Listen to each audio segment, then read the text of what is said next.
Assalamualaikum warahmatullahi wabarakatuh.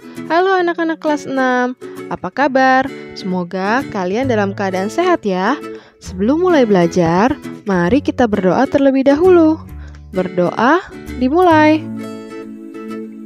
Berdoa selesai. Kali ini masih dengan Bu Vindi, kita akan belajar tema 9, menjelajah angkasa luar, subtema 3, tokoh penjelajah angkasa luar, pembelajaran 5. Dalam pembelajaran kali ini, muatan pelajaran terdapat di dalamnya Bahasa Indonesia KD 3.10, IPA KD 3.7, dan SPDP KD 3.4. Anak-anak, perhatikanlah gambar berikut ini. Tahukah kamu siapa saja mereka? Apakah peran mereka terhadap perkembangan ilmu pengetahuan yang berhubungan dengan angkasa luar? Untuk mengetahuinya, mari kita baca artikel berikut ini dengan seksama.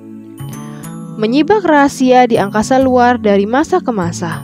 Manusia memang diberinya akal budi untuk terus berpikir dalam mempertahankan kelangsungan hidupnya.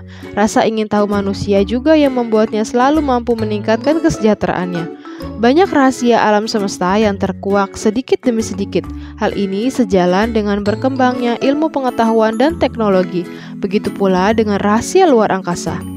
Ketika ditelusuri sejak dahulu kala, ketika memandang angkasa, manusia sudah tergelitik untuk mengetahui lebih banyak, seperti ingin mempelajari terbit dan terbenamnya matahari, ingin mempelajari deretan bintang, dan ingin mengenal bulan lebih dekat.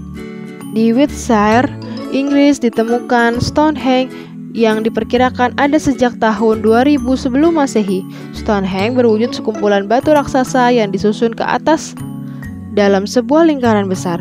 Para ilmuwan percaya bahwa bangunan itu digunakan untuk mengamati pergerakan matahari dan bulan. Semakin berkembangnya peradaban, semakin banyak pula lah yang dipelajari termasuk dari angkasa luar. Masyarakat Mesir mencatat pergerakan matahari dan bulan pada lempengan-lempengan batu pada 400 sebelum Masehi. Sementara pada 350 sebelum Masehi, astronom Cina Shi Shen mencatat ada sekitar 800 bintang dalam katalog bintang pertama. Salah satu peradaban yang gigih mempelajari alam semesta adalah peradaban Yunani kuno, sekitar kurang lebih 500 sebelum Masehi sampai 400 Masehi. Berbagai teori alam semesta muncul dari para ilmuwan Yunani. Di antara teori yang ada adalah Pythagoras dengan teori bumi bundar. Ada juga Ptolemeus yang mempelajari pergerakan planet dan Aristoteles yang menghasilkan kumpulan hasil pengamatan para astronom lain. Gagasan revolusioner yang dicatat sejarah adalah ketika pada tahun 1543. Pada tahun tersebut, Nikolaus Kopernikus memperkenalkan teori bahwa bumi dan planet-planet lainnya sebenarnya mengorbit mengelilingi matahari. Bukanlah bumi yang menjadi pusat tata surya seperti yang dipahami sebelumnya. Gagasan ini terus dicari tahu oleh astronom di era-era berikutnya. Pada tahun kurang lebih 1600, astronom Denmark Tycho Brahe yang dibantu oleh asistennya Johannes Kepler menemukan bahwa planet-planet memang mengorbit matahari dalam jalur berbentuk elips. Teori ini diperkuat dengan pembuktian dari astronom Italia Galileo Galilei yang menggunakan teleskop untuk melakukan pengamatan di angkasa luar. Tidak berhenti pada pengetahuan seputar revolusi bumi dan planet-planetnya, rahasia benda langit lain pun diamati dari bumi pada tahun 1682. Edmund Halley mengamati sebuah komet. Ia dapat menyimpulkan bahwa komet ini muncul setiap 76 tahun sekali. Komet ini pun dikenal dengan nama Komet Halley. Planet-planet dalam tata surya juga dikenal dan dipelajari secara bertahap. Uranus ditemukan pada tahun 1782 oleh William Herschel. Pluto yang jauh baru ditemukan pada tahun 1930. Akan tetapi, setelah pengetahuan semakin berkembang, Pluto kemudian tidak lagi dikelompokkan sebagai planet. Berbagai alat dikembangkan sejak teleskop dimanfaatkan oleh Galileo untuk mengamati angkasa luar. Pada tahun 1918, teleskop Hooker mulai dioperasikan. Edwin Hubble menggunakannya pada tahun 1920-an untuk membuat banyak penemuan. Semakin jelas wujud benda di angkasa luar ketika pada tahun 1990 teleskop angkasa luar Hubble dikirim memasuki orbit di angkasa luar. tidak berhenti di pengamatan dari bumi. Rasa keingintahuan manusia membuatnya ingin mencoba menapakkan kaki di angkasa luar. Berbagai teknologi dikembangkan untuk membuka kemungkinan tersebut. Roket modern pertama yang menggunakan bahan bakar cair ditemukan oleh Robert Goddard, ilmuwan Amerika. Pada tahun 1957, Soviet meluncurkan Sputnik 1, pesawat angkasa luar pertama. Yuri Gagarin dari Rusia menjadi orang pertama yang melakukan perjalanan keluar angkasa dan kurang dari 1 bulan kemudian disusul oleh Alan Shepard dari Amerika. Setelah itu, dua negara adidaya dunia itu seakan berlomba mengirimkan peralatan dan manusia menjelajah angkasa luar. Stasiun angkasa luar Salyut dikirimkan Soviet untuk pertama kali pada tahun 1971 dan disusul oleh Amerika dengan Skylab 2 tahun kemudian.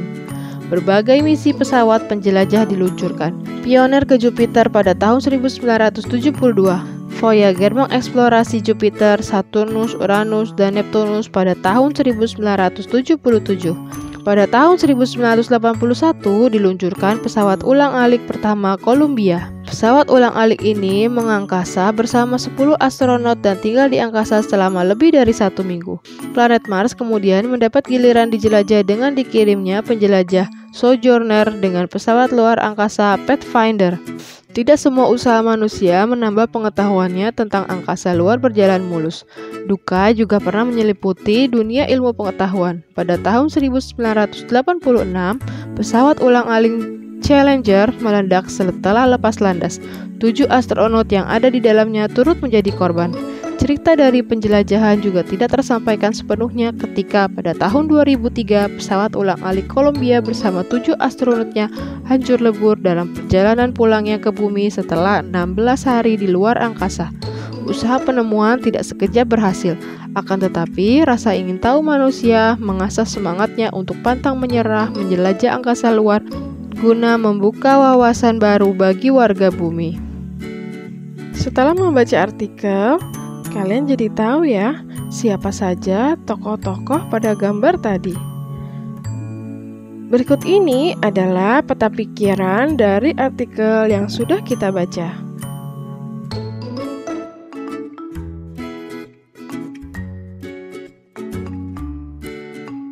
Tugas kalian adalah membuat sebuah rangkuman dari bacaan yang sudah kita baca tadi yang berjudul Menyibak Rahasia di Luar Angkasa dari Masa ke Masa.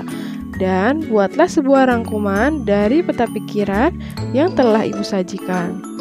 Jangan lupa, kerjakan pada buku latihan tematik kalian dan kirimkan jawabannya kepada guru kalian. Anak-anak, para penemu bekerja keras untuk menghasilkan sebuah temuan yang baik. Sama seperti cerita berikut ini. Mari kita baca ceritanya. Kado ulang tahun Ibu oleh Diana Caritas.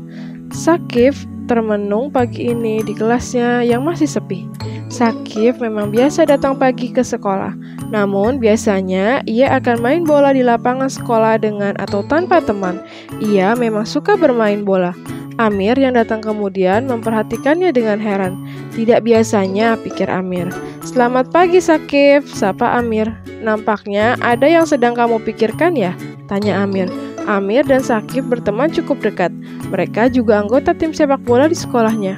Oh, selamat pagi Mir. Iya nih, aku sedang memikirkan kado apa yang akan kupersembahkan untuk ibuku.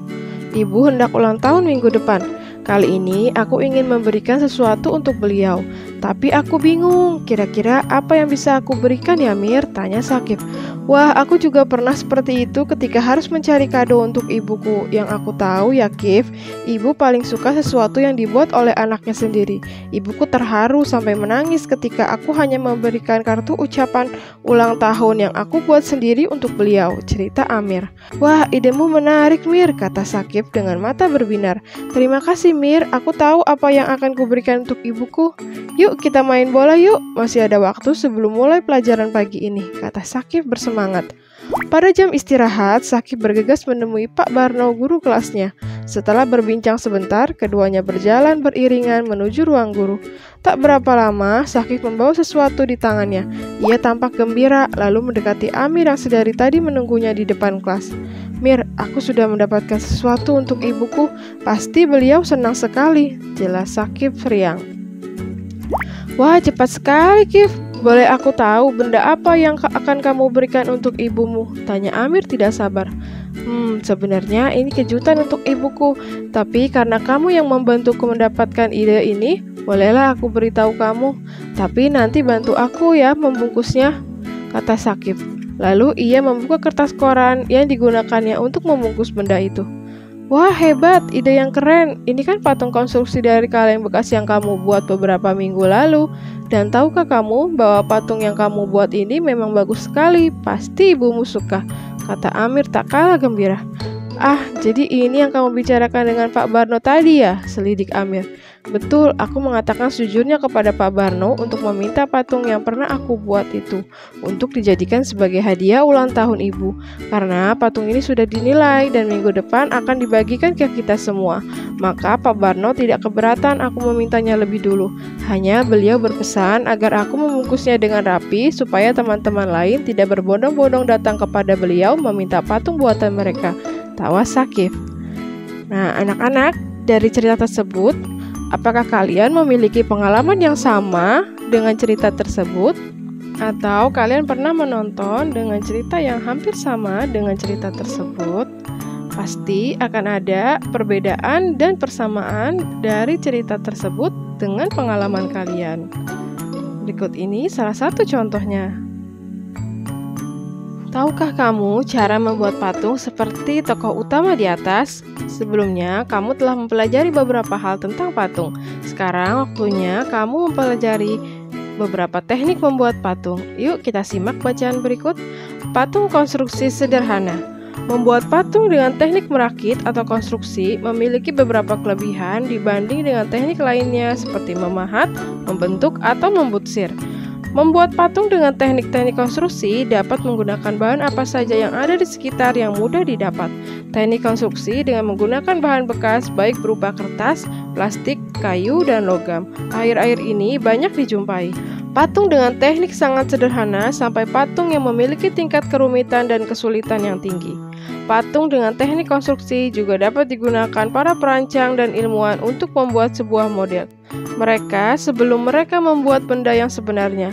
Patung-patung dengan tema kendaraan, baik kendaraan biasa maupun kendaraan untuk luar angkasa, cukup sering diciptakan seniman maupun ilmuwan untuk keperluan pengembangan ilmu pengetahuan.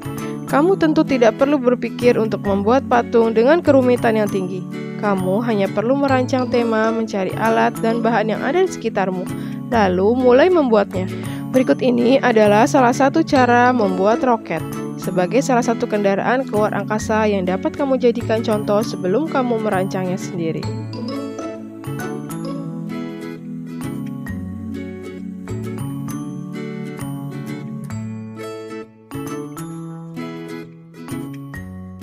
Baiklah anak-anak, demikianlah pembelajaran kita hari ini. Semoga dapat kalian pahami dengan baik dan semoga bermanfaat. Sampai jumpa di pembelajaran berikutnya. Ibu ucapkan terima kasih dan wassalamualaikum warahmatullahi wabarakatuh.